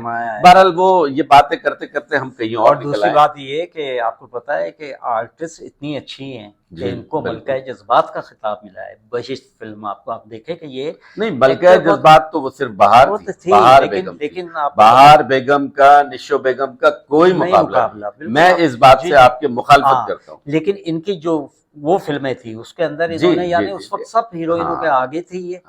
और खैर, अब उनकी अपनी बात। अच्छा, अब आप बात कर रहे हैं रैम्बो की, तो वो तो बेचारा शुरू से ही इनको अच्छा नहीं लगता, हाँ, आपको पता है। उससे आते ही तो उन्होंने पूछा क्या है बेटी को देने के लिए, और आपने क्या किया। तो बहरहाल वो बेटी को कभी भी सोने की चिड़िया नहीं समझना चाहिए। बहुत अच्छे घर में, बहुत अच्छे लोगों में वो चली गई है। तो अल्लाह पाक, हमारी भी बेटी है वो साहिबा, और रैम्बो भी जो है वो हमारे भाइयों जैसा है। तो मैं कहता हूँ कि हमेशा हमेशा इन लोगों को खुश व खुर्रम रखें। हम आगे बढ़ते हैं और मोहम्मद अली साहब वाली बात पे आते हैं। वो जो आपने बताया, तो वो अखबार आगाज उन्होंने दिखा दिया। तो रानी बेगम का और अली साहब का कभी कोई स्कैंडल नहीं आया सामने, कभी नहीं आया। वो बिल्कुल आप सही कह रहे हैं, लेकिन ये बिल्कुल फैक्ट है और ये चीज थी। और ये 20 यानी दिन रानी फिल्म के बेगम की दौरान और मोहम्मद अली साहब वाला 20 दिन फिल्म के दौरान, और मैंने अपनी आंखों से, मुझे झूठ बोलने की जरूरत नहीं है, जी, कमाल साहब तो अब इस दुनिया में नहीं रहे, और मैंने अपनी आंखों से देखा अली साहब को और रानी जी को। और नहीं, मैंने अली साहब को, रानी जी को नहीं देखा। कमाल साहब के पास जो तस्वीर थी आगाज अखबार की, वो मैंने अपनी आंखों से देखी। तो उन्होंने गुस्से में कहा था और चले गए थे वो अली भाई के पास कि जी मैं इसको जो है सारे पेपरों में कर दूंगा, ये वो। फिर बाद में इनका और आप तो मोहम्मद अली साहब के बहुत करीब रहे हैं, बिल्कुल। तो जाहिर है, क्योंकि मैं तो शायद इस बात को मानने से भी इनकार कर दूं, लेकिन आप ये कह रहे हैं कि जी मैंने तस्वीर देखी है। जी बिल्कुल। और मैं अली भाई का जितना मैं, क्योंकि मेरे फादर ने उनको सबसे पहले हीरो बनाया था, लेकिन ये वो वक्त की बात है जब मैं असिस्टेंट बना कमाल का। जी, ये तो जब की बात है। तो जो चीज़ मुझे, अब आप देखें ना कि कमाल साहब के साथ जो नजमा का मसला बना, वो मेरे सामने। अब कुछ मसले तो ऐसे होते हैं ना कि अब हम यहाँ चैनल पे बैठ के बोल नहीं सकते, लेकिन अली साहब अक्सर आपको साथ रखते थे, अक्सर ले जाया करते थे। आप अक्सर उनके यहाँ वो जो एक वो बना हुआ था, मैं वहाँ बैठा होता था, और हमारी जेबा भाभी जो है वो उनकी एक आदत थी जेबा भाभी की, वो ये चाहती थी कि मोहम्मद अली साहब का स्टार्ट जो है, जो उनकी बिगनिंग है, उस वक्त के जो उनके साथी हैं वो यहाँ आके ना बैठे। अच्छा। अब मैं ऐसे गफ्फार का बेटा था ना, उनको पता था भाई, वो कहते थे कि भाई गफ्फार भाई का बेटा है मिस्टर एक्स जिन्होंने बनाई थी, उनका ये था सिस्टम। वो कहते थे कि वजह बड़ी अच्छी पोलाइट खातून है। आप इस बात को कर रहे हैं। वहां पे एक लाइन होती थी औरतों की, जिनको वो बंद मुट्ठी से सबकी हेल्प करते थे, मोहम्मद अली साहब। आपको ये भी पता है कि ये फातमी ब्लड बैंक जो है, इसके भी वो सरबराह थे। उसके बाद फिर उनका बहुत सारी चीज़ें थी, और वो बहुत से लोगों की हेल्प करते थे। ठीक है, लेकिन बात क्या थी कि ये चीज़ें हमारी जेबा भाभी जो थी उनको नागवार हो जाती। वो मकसद जो एक होता है ना, मैं तो यही कहूँगा कि लोग कहते हैं जी वहीद मुराद प्राउड था, मैं ये कहता हूँ कि जेबा भाभी में बहुत ज़्यादा प्राउडनेस था। अच्छा, वो प्राउड थी, बिल्कुल। अच्छा, ये भी हो सकता है कि मोहम्मद अली साहब जो है वो रकम को ना संभालते हो। देखिए, कोई भी घर की औरत होती है, बीवी किसी की भी, वो कोशिश करती है कि अपने शौहर का पैसा संभाल के रखे। हो सकता है ये वाली बात भी मैं आपको एक चीज़ अर्ज करूं, आपको ये पता है कि उनका जो घर था ना, वो आप ये समझ ले कि एक इस्लामाबाद था। ये तो आपको भी पता है कि वहाँ पे कौन कौन आया, बड़े बड़े लोग, शाह फैसल आ रहे, ये आ रहे, वो आ रहे। ठीक है, मुझे सबसे बड़ा दुख इस बात का है, और आपको भी पता चला होगा कि उस घर का सामान टके टोकरी हुआ है, सारा फरोख्त हुआ है। कितना महंगा कारपेट कितने में चला गया, क्या कुछ चला गया। बात यह है कि मोहब्बत जो है ना, मोहब्बत का मकसद ये है कि आप कम से कम उस असासे को, बंगले को तो संभाल के रखें। सही है। आपको पता है कि मोहम्मद अली साहब की कोई औलाद नहीं थी। जी। चले, समीना बेटी थी जेबा भाभी की, उसके बेटे को, हसन को, इन्होंने बेटा बनाया। माशाल्लाह वो वकील है, सब कुछ है। लेकिन कहने का मकसद ये कि प्यार, अली ज़ेब रोड गवर्नमेंट ने नाम तो रख दिया ना, अली ज़ेब रोड। अब उस अली ज़ेब बंगले को आप जाके देखें। अभी गुज़िश्ता दिनों हम लोग गए हैं वहां पर, तो वो तो तख्ती वख्ती सब हटी हुई थी, सुना वो खत्म हो गया, और उस घर का कीमती सामान टके टोकरी हो गया। या तो ये था ना, अल्लाह ताला माफ़ करे, कि मोहम्मद अली साहब बड़ी कसम पुरसी की ज़िंदगी गुजार रहे थे। आप समझे कि जी कुछ था ही नहीं उनके पास, अल्लाह ने उनको इतना दिया था। फिर उनकी एक भाई फेरू में एग्नेस जर्नल के नाम से फ्रिज एसी की फैक्ट्री, फिर पर्ल के नाम से टेक्सटाइल ये मैं मोहम्मद गया अली हूँ। साहब की? जी जी मैं गया हूँ। ये तो बिल्कुल नई बातें हैं कि मोहम्मद अली साहब की फैक्ट्रियां जी थी, जी और ये मैं तो आज आपको तक कभी किसी ने नहीं बताया। मैं जनाब आला, देखिए मैं यहाँ बैठ के जो बात कर रहा हूँ ये मैं ख्वाब में देख के बात नहीं कर रहा हूँ। सही। उनके घर में उन्होंने मुझे अपनी फैक्ट्री पे, भाई फेरू पे, एग्नेस जर्नल पे भी भेजा और पर्ल फैब्रिक्स पे भी भेजा। पर्ल फैब्रिक्स फैब्रिक्स और पे एग्नेस जनरल। भाई जी फेरू पे, जी। और वहाँ मैनेजर का नाम था खुर्रम, सही। जिसके पास अली भाई ने मुझे भेजा कि यार ये गफ़ार भाई का बच्चा है, इसे यहाँ पे सेट करो कहीं। मैं वहाँ पे बाकायदा 1 हफ्ते जाता रहा, क्योंकि लाजिम आते वो भाई फेरू था, मैं लाहौर का रिहायशी था। फिर मैंने अली भाई से आके कहा कि मेरे से वहाँ मुश्किल हो जाएगा। तो अली भाई का ऐसा नहीं था कि बड़ा ही हाल बुरा था कि ये मसले यानी थे। कारोबार जी माशाल्लाह सेट थे उनके। सेट थे। सही। ठीक है। अब हम आगे चलते हैं। तो आपने फिर वही इकबाल अख्तर साहब के बाद फिर आपने मैडम संगीता के साथ भी काम किया। उनके साथ आपने कितनी फिल्में की थी? उनके साथ मैंने उसका एंड किया लाल आदमी का, और उसके बाद फिर सोनी सूरत, बस उसके अच्छा। बाद से इंडस्ट्री में फॉल आ गया। उससे पहले वो फिल्में, आपको पता है कि मैडम संगीता जो है कराची से बिलोंग करती जी हैं, बिल्कुल बिल्कुल। और इनको सबसे पहले तुम सा नहीं देखा में लिया था। उसके कैमरामैन होते थे सईद रिजवी, हमारे सईद सही रिजवी तरीके से। जी। तो कहने का मकसद ये कि जब ये आ गई हैं और जब इन्होंने अपनी फिल्म शुरू की है तेरे मेरे सपने और मोहब्बत और महंगाई, वो इकबाल रिजवी ने डायरेक्ट की, सही। क्योंकि इनका डायरेक्शन से कोई ताल्लुक ही नहीं नहीं था। था। ये सिर्फ उनके साथ एज ए असिस्टेंट देखती रहीं। उसके बाद फिर इन्होंने सोसाइटी गर्ल बनाई फर्स्ट और बड़ी सुपरहिट जी फिल्म थी। सुपर हिट हुई। उसके बाद इन्होंने तो बेशबा आप फिल्म भी बनाई। उनके साथ ही होते थे आउटडोर पे और हाँ जहाँ भी? जी जी, हाँ, मैं लाल आंधी का एंड मैंने किया। हम्म, उससे पहले तक मैं कमाल साहब के पास था। सही। उसके बाद सोनी सूरत में मैं साथ था, और सोनी सूरत में जब हम यहाँ से गए तो आप ये समझे हुमायूं कुरैशी, गुलाम मोहिउद्दीन, यास्मीन खान, सबिया बेगम, यास्मीन खान वो जो यास्मीन खान जिनका मर्डर हो गया, पश्तो वाली? जी जी पश्तूफिन अच्छा। जिनका मर्डर हो गया, अच्छा। सबिया बेगम, सही। रंगीला, इज़हार शाह और अजहर जैदी कैमरामैन, ये हम सब गए थे। कहाँ गए? सवात में एक शहर है मदाइन, अच्छा। मदाइन में हम गए थे। तो जरा वहाँ शूट कर रहे थे। दिन में हम आउटडोर करते थे, रात को हम इंडोर, यानी मदाइन होटल में थाने का सेट लगा देते थे। एक और हमारा अदाकार था जाहिद खान, वो भी साथ था। तो वहाँ पे हमारे जाने के बाद तकरीबन within 1 week Mehtab Bano और नसरीन यानी कविता, ये वहाँ आ गए, और आने के बाद संगीता के साथ ठहर गए। उसके बाद शूट चलती रही। फिर इस फिल्म का जो प्रोड्यूसर था ना, वो था जावेद। उसका लंदन में होटल था। अच्छा, उसको उसकी एक टांग जो है ना वो नकली थी। वो ऐसा हुआ कि हम शूट कर रहे तो हम मेरे साथ हमारे साथ यहाँ से निग्गो की बहन सैया निग्गो भी गई हुई थी। इसमें ये हुआ कि ये मेहताब बानो, नसरीन, ये लोग वहाँ आ गए, संगीता के साथ ठहर गए। हम दिन में कर रहे थे दरियाए सवात, मदईन से थोड़ा सा ही आगे एक जगह थी शीन, वहाँ पे तो हुमायूं कुरैशी का और संगीता बेगम का गाना हो रहा था, जानिया बना ले अपनी मंकी मंगनाए नजर आना।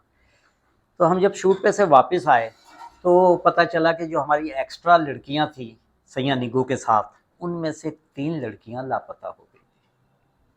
तो दूसरा जो होटल था निसार होटल, वो बदर मुनीर के भाई खुर्शीदुल्लाह का था। तो वहाँ पे भी हमारा स्टाफ ठहरा हुआ था। पता चला, सब परेशान हुए। खुर्शीदुल्लाह ने कहा कि हम पता करते, पता चल जाएगा। अगले दिन फिर हम गाने की शूट पे चले गए। अब जब हम वहाँ से वापस आते हैं तो शाम को तो कमरे में कविता नहीं थी। तो संगीता ने माँ से पूछा प्यार से कि भाई कहाँ गई थी। उसने कहा वो जावेद के साथ आउटिंग कर रही है। संगीता बेगम को गुस्सा आ गया। संगीता बेगम ने कहा कि तुम्हें पता है कि 3 लड़कियां पहले यहाँ से लापता हो गई है, उस बेचारी की एक टांग तो वैसे ही नहीं है। अगर किसी ने एक थप्पड़ मारा और कविता को कोई आगे पीछे लेके चला गया तो क्या होगा। और वो अपनी बहन से मोहब्बत भी बहुत मोहब्बत करती थी, थी, बहुत लाजमी बात है, मोहब्बत बहन करती थी। थी।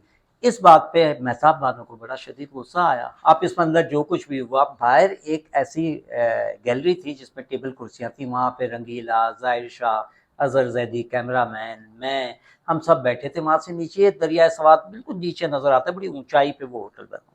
तो थोड़ी देर में संगीता बेगम ने वो शूटिंग का पहना हुआ था लाचा, और वो संगीता बेगम जो अब भागते हुए आई है, उन्होंने टांग रखी है गैलरी के ऊपर अच्छा, कि छलांग लगा छलांग दी, लगाने के लिए। यानी हाँ उस जी, गुस्से में। गुस्से में तो लोगों ने पकड़ के, जाहिर शाह कैमरा में वो था, अपना विलन था रंगीला, अजहर जैदी, ये वो, उनको रोक लिया गया। ठीक है, उसके बाद अगले दिन बहुत ही ज़्यादा टेंशन था। फिर तीसरे दिन पता चला कि जी संगीता बेगम शादी कर रही है हुमायूं कुरैशी के साथ। सही। अब जी जनाब, निकाह पढ़ाने का इंतज़ाम, अब वो भेजा कि लेके आओ मौलवी को, वो कहीं कोई मौलवी किसी कब्रिस्तान के पास किसी मस्जिद में मिला, वो आ गया। संगीता बेगम की शादी, अब जब शादी होती है तो अब निसार होटल के 1 नंबर कमरे में मैं चला गया हूँ, और उसी 1 नंबर कमरे में संगीता बेगम, मैं उस्ताद कहता था, एक उस्ताद का दर्जा आपको पता है माँ की तरह होता है। जाहिर है, बिल्कुल। संगीता बेगम के सर में दर्द हो रहा है, ये खाल सारी वो सर्दी ठंडे पानी से नहीं निकल जाती थी, विंटर बाम में इनके सर पे लगा रहा हूँ। अब शादी वाला दिन आया तो उनको जनाब आला वो वहाँ से तैयार हुई निसार होटल से, और उन्होंने ड्रेस चेंज किया, यहाँ से वो मदाइन होटल रुखसत हुई। अच्छा, यानी अच्छा, कोशिश की कि धूमधाम से। हाँ जी, मदाइन होटल चली गई, मदाइन होटल के अंदर शादी हुई। तो बेगम नसीम, अच्छा हम रात को कर रहे थे मुजरा सैया निग्गो के ऊपर, सैया निग्गो, और दूसरी लड़की ये थी, निग्गो की बहन थी। जी जी, तो वहाँ सेट लगा हुआ था, सेट लगा हुआ था, फिल्म में मुजरा शूट करना था। वे ना वीनी मरोड़ बुता लावी नजूर वंग टूट जानी जालिमा तड़क करके, ये नाहिद अख्तर महनाज का था, वो एक्सपोज हो रहा था। तो बेगम नसीम वली खान ने कहा कि ये शादी की खुशी में, वो वलीमे टाइप का, कहते ये दावत मेरी तरफ से हो। तो बेगम नसीम वली खान का क्या ताल्लुक था? संगीता बेगम से अच्छा ताल्लुक है, जी जी, लाजिम बात है, संगीता बेगम का नाम था। और फिर जनाब आलमा उनकी तरफ से वो रात का खाना हुआ, सब कुछ हुआ, ये तो चीज बड़ी बात, जो चीज़ हो गई। अच्छा, मेरे ज़िम्मे जो काम था वो ये था कि जो ये शूट करते थे, कलर नेगेटिव जो होता था, उसे एक टीन की पेटी में लेके बाय बस मैं लाहौर आता था, और वहाँ आके वो लैब में जाता था कि वो फॉगी हो गया या कोई प्रॉब्लम तो नहीं है, क्योंकि वहाँ पे सारे आर्टिस्ट मौजूद थे, गुलाम मोहिउद्दीन, सबिया बेगम, जासमीन खान, सारे मौजूद होते। फिर मैं वापस आके कहता था जी ओके, तो फिर अगला काम वो चल रहा होता था। अब जनाब वो मिट्टी टीन की पेटी लेके मैं लाहौर पहुंचा हूँ, PNR प्रोडक्शन। मेहताब बानो ने कहा ये पेटी उठाओ, यहाँ अंदर नहीं आएगी। ऑफिस में। अब मैं खामोश, खैर मैं सामने चला गया, यानी उनको पता चला तो शादी का पता चल जाएगा जी। सज्जाद गुल के ऑफिस के साथ ही, मैं सज्जाद गुल साहब के साथ ही वहाँ गया, मैंने कहा ऐसे मसला है, उन्होंने कहा तुम ये ऑफिस में रखा दो। फिर वो लैब में चली गई, फिर मैं गया, क्योंकि संगीता बेगम ने कहा था वहाँ से कपड़े भी लाना। मैंने कहा जी वो कपड़े, कहते कि जिससे शादी की है उससे बोलो वो कपड़े भी दिलाएगा। तो इस तरीके से ये शादी हुई थी। और जाहिर है वो माँ थी, और माँ का तो किसी भी माँ का गुस्से का तो ये अंदाज हो सकता है। और ये शादी जो थी वो हादसाती तौर पे, इसमें संगीता बेगम का कोई कसूर इसलिए नहीं था। कितना टाइम रही इनकी शादी? ये 2 साल तकरीबन रही। अच्छा, एक बच्ची, माशाल्लाह, अब तो उनकी शादी भी कर दी है संगीता बेगम ने जी। माशाल्लाह। तो बाकी 2 साल रही है, लेकिन ये मेरा यादगार। और मैं आपको, लेकिन वैसे मेरा जो एक्सपीरियंस है वो ये कहता है कि संगीता जी एक बाहिम्मत खातून है। खातून क्या, मैं तो एक प्रोग्राम में भी कहा कि बाहिम्मत लड़की है।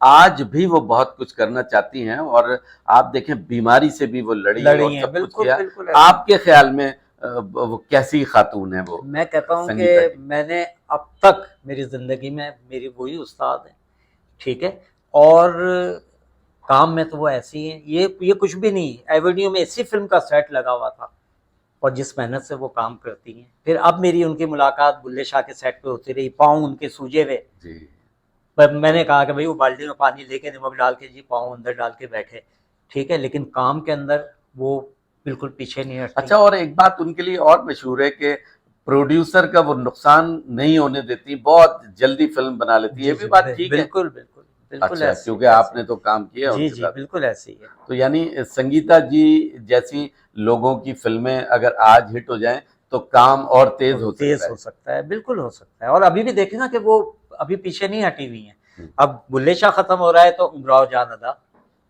उनका रेडी है, हाँ, इससे पहले उन्होंने वो किया दो बूंद पानी, दो बूंद पानी, ठीक है। तो यानी वो हमेशा से लगी हुई है, लगी अपने हुई, काम से फारिग नहीं बैठना फारिग नहीं चाहती। बैठती। बहरहाल हमारी भी दुआएं कि वो बल्कि मेरी मजीद वो मुलाकात हुई काम थी तो करें। उन्होंने कहा कि जी उस वक्त की तस्वीरें, अब उस वक्त मोबाइल तो नहीं होता था, हाँ, मेरे पास उस वक्त की तस्वीरें पड़ी हुई है।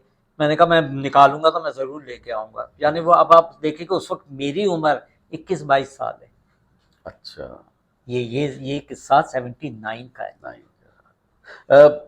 अच्छा, ये जो हमारी फिल्म इंडस्ट्री के बहुत सारे लोग हैं, उसमें मेल भी थे, फीमेल्स भी, ये एक जुए वाला एक बड़ा कल्चर था हमारे यहाँ, यानी वो शौकिया जो जुआ या बैंग ये होता था। तो ये कहाँ कहाँ होता था, यानी कौन कौन से घरों में मैं ये आपको बताऊं, होता ये था? पूछिए कि किस ऑफिस में नहीं होता था शूटिंग के दौरान, जो फिल्म अच्छा, के ऑफिस होते थे, अच्छा, फिल्म तमाम फिल्म्स के जो ऑफिस में। वहाँ होता था। उसके अलावा आपको पता है घरों में तो शाम को शमीमारा बेगम तो के ऐसा पास, तो नहीं कि इसी नहुसत की वजह से ये फिल्म इंडस्ट्री बर्बाद हो गई है? कुछ नहीं कह सकते। क्योंकि हाँ, आप कह रहे हैं कि तमाम ही ऑफिसेज में ये बिल्कुल होता था, होता था, बिल्कुल। मैंने और तो, कितने परसेंट, यानी 70% लोग तो और ये करते होंगे। बिल्कुल चलता था, बिल्कुल चलता था। और आपको ये भी पता है कि मगरिब के बाद, अच्छा, मैं इस बात से ये बात समझाऊं कि बहुत सारे जो लोग हैं, यानी फिल्मी लोग हैं, डायरेक्टर्स हैं, आर्टिस्ट हैं, वो अपने जो बच्चों को फिल्म इंडस्ट्री में लाने से उन्होंने कतराते थे। शायद एक ये भी वजह हो कि जाहिर है कि जब वो बैठ के जुआ खेल रहे होंगे तो वो अपने बच्चों को कहाँ लाएंगे। बिल्कुल इसी तरह प्राइवेसी, से बॉलीवुड में आप देखें, हर आर्टिस्ट का बच्चा कहीं ना कहीं पर है। कोई वो टेक्नीशियन है तो उसका बेटा है, कैमरामैन है तो उसका बेटा भी डायरेक्टर है काम तो कर उसका रहा है, बेटा है, और बिल्कुल डायरेक्टर्स के बेटे काम कर रहे हैं, एक्टर्स के बेटे काम कर रहे हैं, हीरोइंस के बेटे काम कर ऐसी रहे हैं। बात है। तो बॉलीवुड में शायद ये वाला कल्चर नहीं होगा, यानी खेलते होंगे वो भी छुप छुपा के, जी जी, लेकिन इसलिए उनके बच्चे आ गए। और मैं ये बात आज आपकी समझाऊं कि इस वजह से ये भी एक नहुसत थी जिस वजह से बच्चे इनके आगे नहीं आए। बिल्कुल ये थी ये बात। बिल्कुल ऐसी है, बिल्कुल। इसीलिए एक प्राइवेसी होती थी ना। अब अगर एक डायरेक्टर है वो अपने बेटे को कैसे बुलाएगा, क्योंकि वहां दिन में जुआ भी चल रहा है, शाम को और मगरिब के बाद फिर वो चाय जो थी वो पानी में तब्दील हो जाती थी, ओ बोतल हो। वाले पानी में। फिर वाह शाम वाह। को वो ये तो था एवेन्यू में, किसको नहीं पता है। यानी जो हाँ, चाय थी वो 10-11 बजे के बाद। नहीं नहीं, 10-11 मगरिब के बाद, मगरिब के बाद कोई ओहो। चाय नहीं पीता था। फिर वो अच्छा, रात को फिर, मगरिब के बाद कोई चाय नहीं पीता हाँ, था। फिर नहीं कुछ नहीं, और उसके बाद यानी बिल्कुल। बस जो कुछ पीते थे वो गफ्फार साहब हाँ, बता रहे हैं। फिल्म इंडस्ट्री में ये मुझे क्या, हर एक को पता है। आप किसी से भी पूछेंगे तो ये सिस्टम तो वहाँ एक आम था ना। तो ये कुछ ऑफिसेज के नाम तो बताएं ना कि कहाँ कहाँ ये होता था, कुछ कौन से घर हैं जहाँ ये वाले ये काम देखिए जी, मैं होते आपको थे? बताऊं कुछ कुछ ऑफिसों के नाम क्या, वो उस दौर के अंदर जो बड़ी बड़ी प्रोडक्शन थी। हम्म। देखिए ये एक वहाँ पे, ये समझ ले कि एक फैशन समझ ले या एक मामूल समझ ले कि वहाँ पे शाम को जो है, दिन में तो बैंक चल ही रहा, शूटिंग के दौरान मैंने देखा है बैंक चलते हुए। जी जी। शूटिंग अच्छा, हो रही है, सही। आर्टिस्ट फ्री है, वो बैठ के ऑफिस में, बैंक एएम स्टूडियो में मैंने हम्म। देखा, एवेन्यू में देखा। और शाम को चाय कन्वर्ट हो जाती थी पानी के सही। अंदर। एक और मेहनती लड़की है, बहुत ज़्यादा, और समझे कि जो मेरे हाथों से आगे आई है, उसका नाम है हुमैरा चन्ना। हुमैरा चन्ना गुलकारा। हुमैरा चन्ना गुलकारा के जो फादर गुलाम मोहम्मद चन्ना, वो एक शायर थे। उनका वैसे नाम था GN फ़कीर, और वो सिंधी फिल्मों के गाने लिखते थे। फिर उन्होंने फिल्म बनाई बादली बरसात सिंध में, और यहाँ बनाई अखाड़ा, जो सिंधी फिल्म। यहाँ पंजाबी में बनाई अखाड़ा, जिसमें पाकिस्तान फिल्म इंडस्ट्री के सारे आर्टिस्ट थे, ये सुल्तान राय, पंजाबी। जावेद शेख, सबसे लेके। और वहाँ सिंध में उन्होंने ये मलाखड़ों के नाम से रिलीज़ की। तो गुलाम मोहम्मद चन्ना चूंकि मेरे फादर के भाई बने हुए थे, तो मेरे उनके फैमिली टर्म्स थे। हुमैरा चन्ना की जो वालदा है लक्की नाज, वो हैदराबाद रेडियो की गुलकारा थी, और एक नाम था उनका। उसके बाद फिर जनाब आला गुलाम मोहम्मद चन्ना ने एक फिल्म शुरू की, नाचो मेरे संग, इंटरनेशनल फिल्म स्टूडियो में। उसका म्यूजिक डायरेक्टर था इमदाद हुसैन। इमदाद हुसैन वो जिसने घूंघट लाए कुंवार में नूरजहां को सबसे पहला सिंधी गाना गवाया था, ए हवा आऊं छो ना खिला। तो अब गाना रिकॉर्ड हुआ। गाना किसने गाना था? लक्की नाज ने। प्यार बिच्छू बनी गयो डंक लगो पैर में। उसमें हुमैरा चन्ना का नाम रजिया है। तो ये छोटी सी थी, तो हमने क्या किया था, स्टूल्स पे उसको खड़ा करके, और जो साथी गुलकार होती ना, यानी माँ लीड कर रही है जी जी। और वो साथ में बिच्छू बनी गयो वो गा रही है। सबसे पहले वो रिकॉर्डिंग हुई थी। उसको एक कहते हैं ना गॉड गिफ्टेड था और जुनून था हुमैरा चन्ना को। उस दौर में गुलाम अब्बास और नाहिद अख्तर के गाने लगा के बैठ जाना, और उसके अंदर, और मैं कहता भी था कि जी लक्की नाज तो अपनी जगह है, लेकिन तुम इंशाल्लाह ताला कुछ बनोगी। उसके बाद खैर अल्लाह का करना ये हुआ कि वो सिल्वर जुबली चली गई अनवर मकसूद के प्रोग्राम में। वहाँ से जब ये लाहौर आई, तो लाहौर में सबसे पहले इकबाल काश्मीरी की फिल्म हम एक है, उसके लिए निसार बज़मी ने इनका गाना रिकॉर्ड किया, छोड़ मेरे यार कोई और बात कोई कर। और बात कर। अच्छा, उस वक्त इस फिल्म की हीरोइन थी सबिता। खैर वो किसी वजह से उसने डेट नहीं दी, कोई तनाज़ा हुआ, इन्होंने सबिता को कट करके, इकबाल काश्मीरी ने, और सलमा आगा को ले लिया। जब सलमा आगा को ले लिया, सलमा आगा आई, उसने कहा किसने गाना गाया? वो भाई नई सिंगर हुमैरा चन्ना ने। उसने कहा मेरा गाना तो मैं गाऊंगी, मेरे पे जो एक्सपोज गाने होते हैं वो सलमा आगा के अपने होते। सही। इकबाल काश्मीरी ने निसार बज़मी से कहा कि जी आप गाना दोबारा रिकॉर्ड करें। निसार बज़मी ने जवाब क्या दिया कि ये गाना हुमैरा ने गाया है, ये गाना ऐसे ही है, मैं फिल्म छोड़ दूंगा, ये गाना किसी और पे रिकॉर्ड। और आप देखें कि वो गाने कितने सुपरहिट हुए थे। ठीक है, ये छोड़ मेरे यार और चल मेरे हमदम, हाँ, चल मेरे जी जी। साथी, अब इस आप तरह का कोई एक ये गाना भी देखें था। कि अब ये वाहिद सलमा आगा पे गाना है, साइकिल रिक्शा चला रही जी है हाँ, लड़का जी। बन के, जो हुमैरा चन्ना की आवाज में। सही।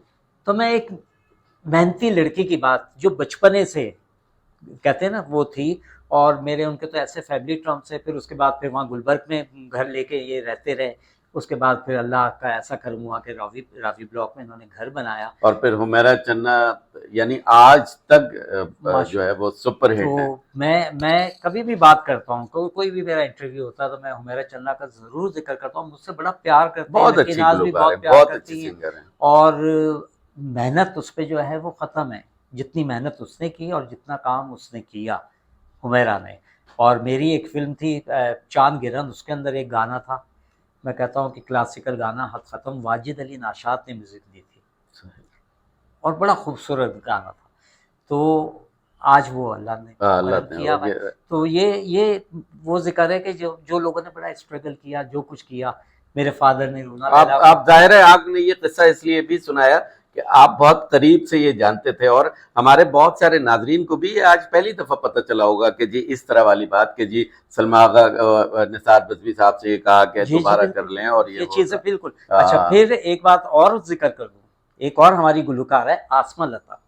आसमा लता जिस वक्त यहाँ आई है शानूर फिल्म स्टूडियो में, तो अकेले आती थी। आपको पता है कि उनके फादर म्यूजिक डायरेक्टर थे, जो कुछ भी था, और बड़ा स्ट्रगल था, सब कुछ था। और पहला गाना कादिर अली शगन की म्यूजिक में, मानी बेगम की फिल्म जवान हुए बदनाम, 3 गुलकारों पे, शबनम मजीद, आसमा लता और सायरा नसीम, ये इनके ऊपर हुआ था। अच्छा अच्छा। पहला गाना आसमा का। अच्छा, हम तो ये समझते हैं कि आसमा लता अजब गुल की फिल्म नहीं खोयो नहीं तुम नहीं कहाँ नहीं से नहीं ज्यादा है, नहीं, लेकिन जनाब, उसका म्यूजिक बहुत सुपरहिट हुआ था। वो तो उस फिल्म से तो वो आसमा लता पहचानी गई, पहचानी गई। खोयो तुम कहाँ से, ठीक है। लेकिन आसमा लता का जितना मेरा साथ था, मैंने बताया ना कि जब वो इन हुई है उसके बाद, और जिस तरीके से हुआ है, फिर ये पहला गाना, उसके बाद फिर दूसरा तीसरा, फिर वो करती रही। ये तो मैं समझता हूँ कि 2 या 3 साल के बाद खोयो तुम कहाँ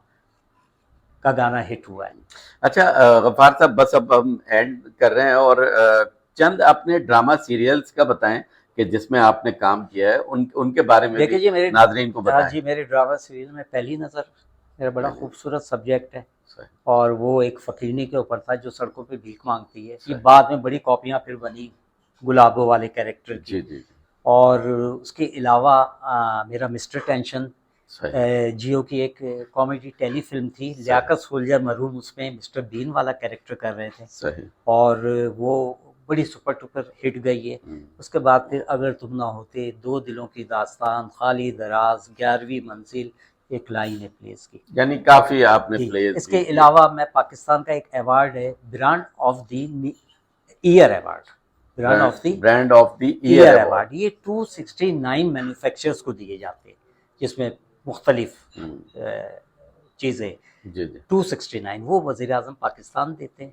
इसका डायरेक्टर मैं हूँ और अच्छा। ये वज़ीर आज़म पाकिस्तान देते हैं, तो ये कर रहा हूँ मैं। फिर एक और है जो पाकिस्तान की लीजेंड ख़वातीन को दिया जाता है, wonder women of the year award, उसका डायरेक्टर भी मैं हूँ। तो यानी बहुत सारे लोग आपकी खिदमात जो है वो हासिल करते हैं। जाहिर है एक आपका लंबा सफर है और आपने जिस तरह से वाकयात बताए, जिस तरह से, और हमें बड़ा मजा आया सुनने में, क्योंकि आप बहुत सारे लोगों के करीब थे, तो इस वजह से आपने अपने आंखों से देखी हुई चीजें बताई, और फिर आप इतने बड़े यानी बाप के बेटे हैं, तो हमने बड़ा अच्छा लगा आपसे मिलकर, और इंशाल्लाह फिर आपसे इसी तरह का एक और कोई इंटरव्यू करेंगे और फिल्म इंडस्ट्री के लोगों के हवाले से ही फिर हम आपसे बात करेंगे। अनवर गफ्फार साहब, आपका बेहद शुक्रिया। बहुत शुक्रिया शाकिर भाई, आपका भी बहुत शुक्रिया।